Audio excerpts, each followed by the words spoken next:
ओम शांति। 26 अगस्त 2024। बाबा के महावाक्य। मीठे बच्चे, बड़ा बाबा तुम बड़े आदमियों को ज्यादा मेहनत नहीं देते। सिर्फ 2 अक्षर याद करो, अलिफ और बे। प्रश्न: रूहानी बाप का मुख्य कर्तव्य कौन सा है, जिसमें ही बाप को मजा आता है? उत्तर: रूहानी बाप का मुख्य कर्तव्य है पतितों को पावन बनाना। बाप को पावन बनाने में ही बहुत मजा आता है। बाप आते ही हैं बच्चों की सद्गति करने, सबको सतो प्रधान बनाने, क्योंकि अब घर जाना है। सिर्फ एक पाठ पक्का करो, हम देह नहीं आत्मा हैं। इसी पाठ से बाप की याद रहेगी और पावन बनेंगे। ओम शांति। रूहानी बाप बैठ रूहानी बच्चों को समझाते हैं। बाप को भी मजा आता है तुम बच्चों को पवित्र बनाने में। इसलिए कहते हैं पतित पावन बाप को याद करो। सर्व का सद्गति दाता वह एक ही बाप है और कोई है नहीं। यह भी तुम अभी समझते हो कि अब घर जाना है जरूर। पुरुषार्थ ज्यादा करने के लिए बाप कहते हैं याद की यात्रा जरूरी है। याद से ही पावन बनेंगे। फिर है पढ़ाई। पहले अलिफ बाप को याद करो, पीछे यह बादशाही जिसके लिए तुमको डायरेक्शन देते हैं। तुम जानते हो 84 जन्म कैसे लेते हैं। सतो प्रधान से तमो प्रधान बनते हैं। सीढ़ी नीचे उतरना होता है। अब फिर सतो प्रधान बनना है। सतयुग है पावन दुनिया, वहां एक भी पतित नहीं। सतयुग में यह बातें होती नहीं। मूल बात है पावन बनने की। अभी तो पवित्र बनो, तब ही नई दुनिया में आएंगे और राज्य करने के लायक बनेंगे। सबको पावन बनना ही है, वहां पतित होते ही नहीं। जो अभी सतो प्रधान बनने का पुरुषार्थ करते हैं, वही पावन दुनिया के मालिक बनेंगे। मूल बात ही एक है। बाप को याद करने से सतो प्रधान बनना है। बाप कोई ज्यादा मेहनत नहीं देते हैं, सिर्फ कहते हैं अपने को आत्मा समझो। बार बार कहते हैं पहले यह पाठ पक्का करो, हम देह नहीं हम आत्मा हैं। बस बड़े आदमी जास्ती नहीं पढ़ते हैं, 2 अक्षर में ही सुना देते हैं। बड़े आदमी को तकलीफ नहीं दी जाती है। तुम जानते हो सतो प्रधान से तमो प्रधान बनने में कितने जन्म लगे हैं।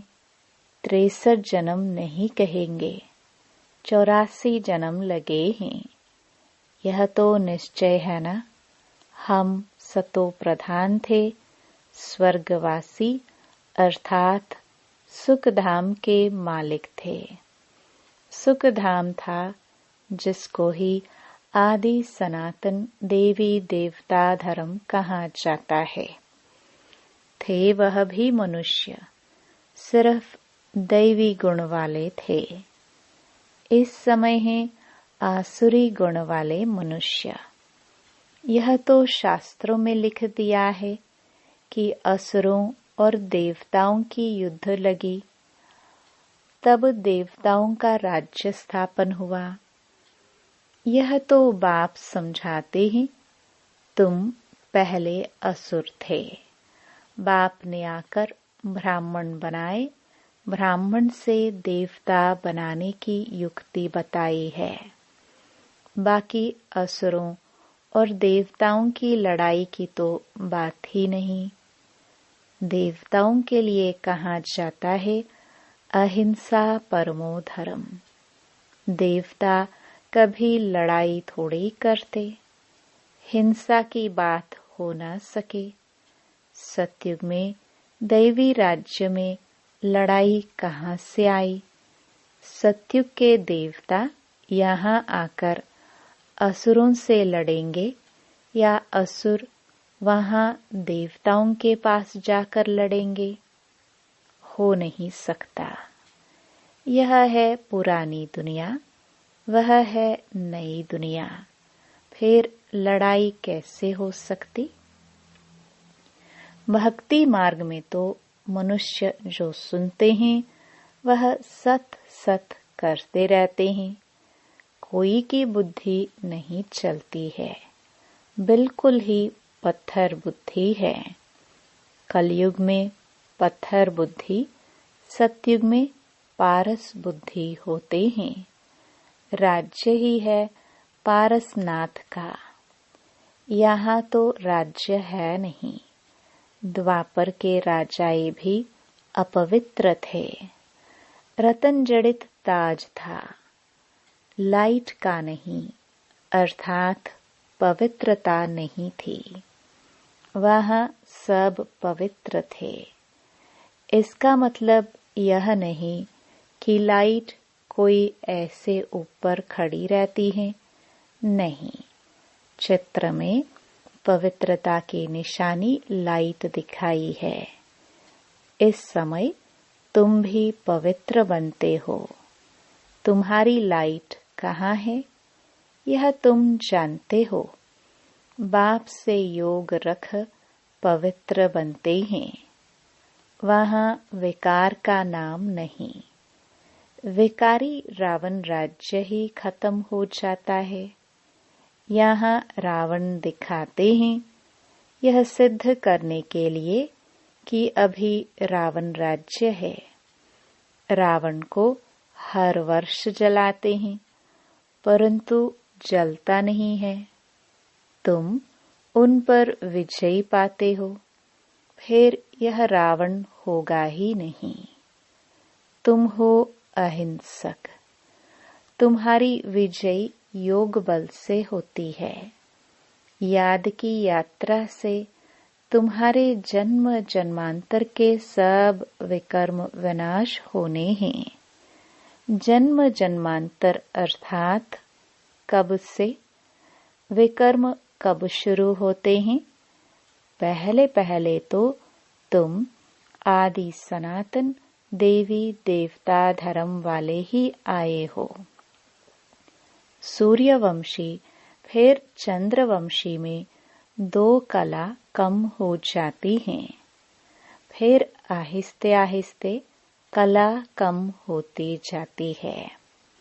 अब मूल बात है, बाप को याद कर सतो प्रधान बनना है। जो कल्प पहले सतो प्रधान बने थे वही बनेंगे, आते रहेंगे। नंबरवार तो होते हैं, फिर ड्रामानुसार जब आएंगे तो भी नंबरवार ऐसे ही आएंगे, आकर जन्म लेंगे। ड्रामा कितना विचित्र बना हुआ है, इसको जानने के लिए भी समझ चाहिए। जैसे तुम नीचे उतरे हो, अब फिर चढ़ना है। नंबरवार ही पास होंगे, फिर नंबरवार नीचे आएंगे। तुम्हारी एम ऑब्जेक्ट है सतो प्रधान बनने की। सब तो फुल पास नहीं होते हैं। 100 मार्क्स से फिर कम कम होते जाते हैं। इसलिए बहुत पुरुषार्थ करना है। इस पुरुषार्थ में ही फेल होते हैं। सर्विस करना तो सहज है। म्यूजियम में तुम किस रीति समझाते हो, उससे हर एक की पढ़ाई का मालूम पड़ जाता है। हेड टीचर देखेगा कि यह ठीक नहीं समझाते हैं तो खुद जाकर समझाएंगे, आकर मदद करेंगे। 1-2 गार्ड रखे जाते हैं जो देखते हैं यह ठीक समझाते हैं। कोई कुछ पूछता है तो मूंझ तो नहीं जाते, यह भी समझते हैं। सेंटर की सर्विस से प्रदर्शनी की सर्विस अच्छी होती है। प्रदर्शनी से म्यूजियम में अच्छी होती है। म्यूजियम में शो करते हैं अच्छी तरह से, फिर जो देख कर जाते हैं औरों को सुनाते रहेंगे। यह तो पिछाड़ी तक चलता रहेगा। यह गॉड फादरली वर्ल्ड यूनिवर्सिटी अक्षर अच्छा है। इसमें मनुष्य का तो नाम ही नहीं। इनका उद्घाटन कौन करता है? बाप ने कहा है, तुम बड़े आदमी से उद्घाटन कराते हो तो बड़े का नाम सुनकर बहुत आते हैं। एक के पिछाड़ी ढेर आ जाएंगे। इसलिए बाबा ने दिल्ली में लिखा कि बड़े बड़े आदमियों की जो ओपिनियन है वह छपाओ, तो मनुष्य देखकर कहेंगे इनके पास इतने बड़े बड़े आदमी जाते हैं, यह तो बहुत अच्छा ओपिनियन देते हैं। तो यह छपाना अच्छा है। इसमें और तो कोई जादू आदि की बात नहीं। इसलिए बाबा लिखते रहते हैं, ओपिनियन का किताब बनाना चाहिए। यहाँ भी बांटना चाहिए। गाया जाता है, झूठी काया झूठी माया। इसमें सब आ जाते हैं। बहुत हैं जो कहते हैं यह रावण राज्य राक्षस राज्य है। पहले तो जिनका राज्य है उनको ख्याल आना चाहिए। कहते हैं हम पतितों को पावन बनाओ, तो पतित पने में सब कुछ आ गया। सब कहते हैं हे पतित पावन, तो जरूर पतित ठहरे ना। तुमने यह चित्र भी राइट बनाया है कि पतित पावन परमपिता परमात्मा है या सब नदी नाले। अमृतसर में भी तालाब है, पानी सारा मैला हो जाता है। उसको वो लोग अमृत का तालाब समझते हैं। बड़े बड़े राजे लोग अमृत समझ तालाब साफ करते हैं, इसलिए नाम ही रखा है अमृतसर। अब अमृत तो गंगा जी को भी कहते हैं। पानी इतना गंदा हो जाता है, बात मत पूछो। बाबा का इन नदियों आदि में स्नान किया हुआ है। बहुत गंदा पानी होता है। फिर मिट्टी उठाकर लगाते हैं। बाबा अनुभवी है ना, शरीर भी पुराना अनुभवी लिया है। इन जैसा अनुभवी कोई होगा नहीं। बड़े बड़े वाइसरॉय, किंग्स आदि से भी मुलाकात करने का अनुभव था। ज्वार बाजरी भी बेचते थे। बस 4-6 आना कमाया तो खुश हो जाते थे बचपन में। अब तो देखो कहाँ चले गए। गावड़े का छोरा फिर क्या बनते हैं। बाप भी कहते हैं मैं साधारण तन में आता हूँ। यह अपने जन्मों को नहीं जानते हैं। कैसे 84 जन्म ले पिछाड़ी में छोरा बना, यह बाप बैठ समझाते हैं। चरित्र न श्री कृष्ण के हैं न कंस के हैं। मटकी फोड़ना आदि यह सब तो श्री कृष्ण के चरित्र हो नहीं सकते। बाप देखो कितना सिंपल बताते हैं। मीठे मीठे बच्चों, उठते बैठते तुम सिर्फ मामेकम याद करो। मैं ऊंचते ऊंच सभी आत्माओं का बाप हूँ। तुम जानते हो हम सब ब्रदर्स हैं, वह बाप हैं। हम सभी ब्रदर्स एक बाप को याद करते हैं। वह तो हे भगवान, हे ईश्वर कहते हैं, परंतु जानते कुछ भी नहीं। बाप ने अभी परिचय दिया है। ड्रामा के प्लान अनुसार इनको गीता का युग कहा जाता है, क्योंकि बाप आकर ज्ञान सुनाते हैं जिससे ऊंच बनते हो। आत्मा भी शरीर धारण कर फिर उवाच करती है। बाप को भी दिव्य अलौकिक कर्तव्य करना है तो शरीर का आधार लेते हैं। आधा कल्प मनुष्य दुखी होते हैं तो फिर बुलाते हैं। बाप कल्प में एक ही बार आते हैं। तुम तो बार बार पाठ बजाते हो।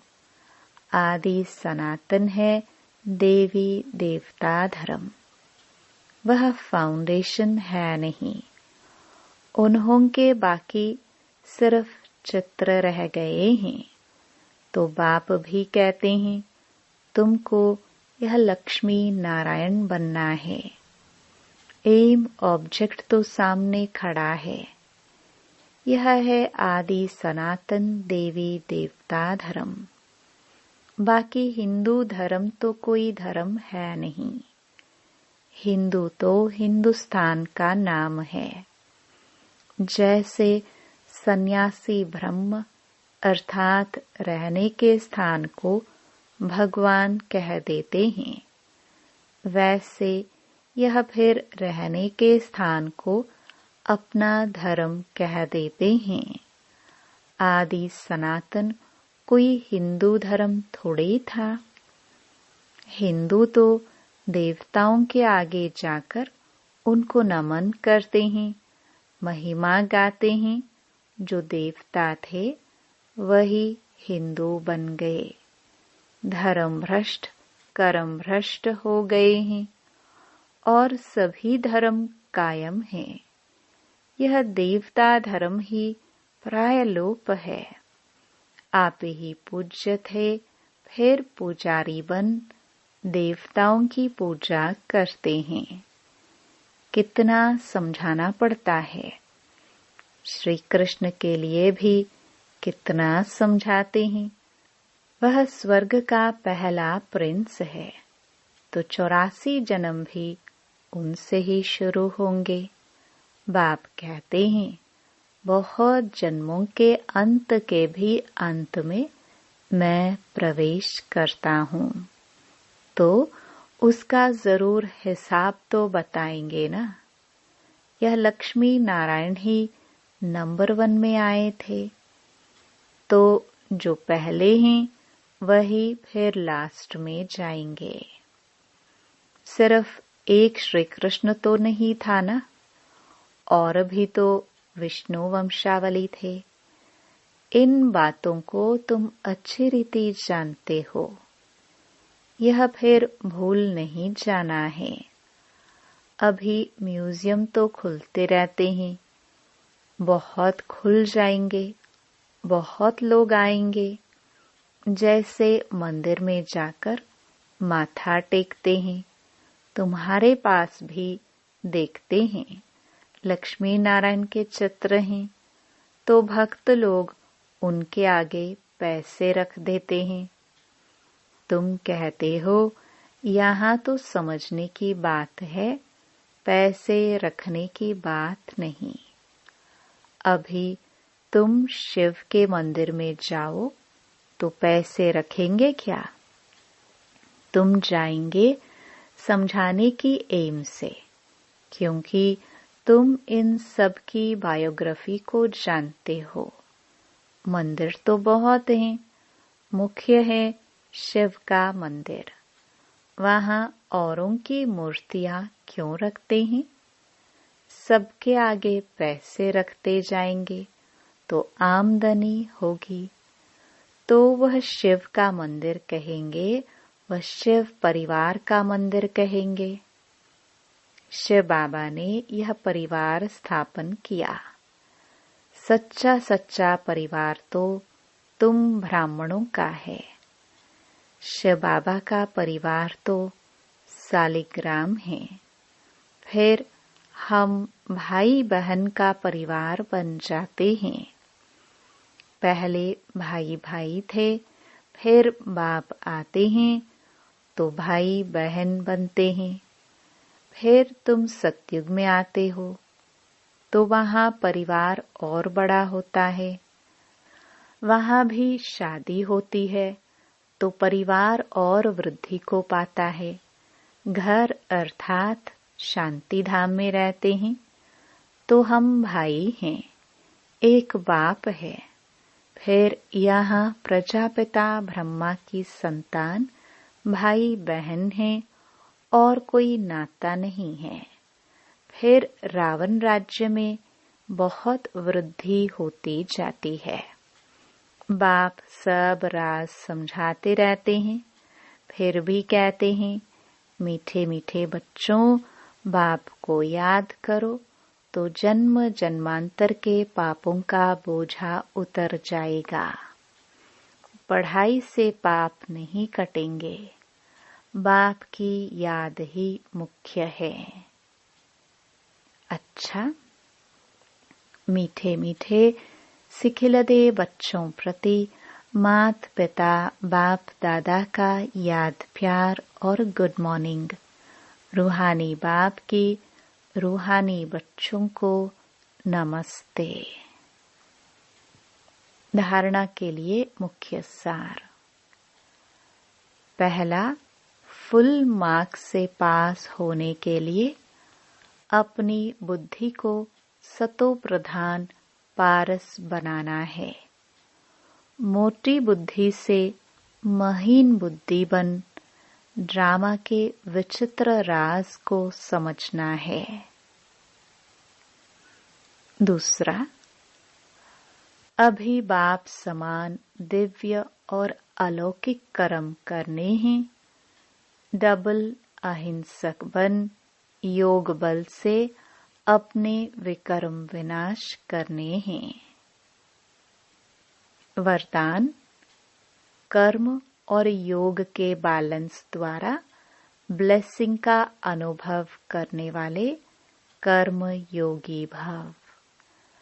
कर्म योगी अर्थात हर कर्म योग युक्त हो। कर्म योगी आत्मा सदा ही कर्म और योग का साथ अर्थात बैलेंस रखने वाली होगी। कर्म और योग का बैलेंस होने से हर कर्म में बाप द्वारा तो ब्लेसिंग मिलती ही है, लेकिन जिसके भी संबंध संपर्क में आते हैं उनसे भी दुआएं मिलती हैं।